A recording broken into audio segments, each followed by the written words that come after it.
তুমি নিজে আগে দেখে নাও। এই দেখো ঠিকই আছে, ফর্সা আছো। মামুনির কাছে আমি এসে গেছি পিঠে নিয়ে, আর পিঠে খাবো বলে। মামুনি অনেক পিঠে বানাচ্ছে। মামুনি যে পিঠেটা বানায় ওটা আমি আবার অতটা বানাতে পারি না, তো সেই জন্য মামুনির কাছে এলাম পিঠের জন্য। সবাইকে হ্যাপি মকর সংক্রান্তি। হ্যাপি মকর সংক্রান্তি। তো দেখি মামুনি কি পিঠে বানাচ্ছে। এটা হচ্ছে কি পিঠে বলবো? পুলি পিঠে। পুলি পিঠে, দুধ পুলি, মানে দুধ পুলির ফার্স্ট স্টেপ হচ্ছে হ্যাঁ।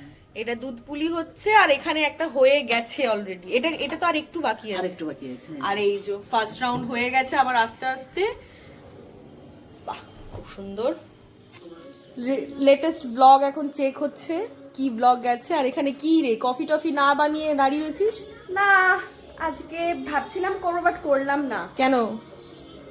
কারণ তোমার হাতে খাবো বলে। হ্যাঁ, এই মা মুন মামুনির মুখে আমি শুনেছি যে মুন আমাদের জন্য ওয়েট করছে, যে তোরা এলে কফি টফি বানানো হবে, দুধ সব রয়েছে। আর এখানে মুনের কাছে আমি অন্য কথা শুনছি। তোমার হাতে খাবো বলে আমি ওয়েট করছি। এটাকে বলে তেল মারা। অরিন্দম তো কি খায়? অরিন্দম তো সবচেয়ে ইজি, Black coffee। গরম জলে কফি ছুঁড়ে মারো, কফি রেডি। ওটাই অরিন্দম খায়। ব্ল্যাক কফি করে হ্যাঁ, এই মুন ঠিক ওই বাড়িতে মুন তোমাকে কফি করে খাওয়ায়নি, মুন শুধু জলটা গরম করে এনেছিল।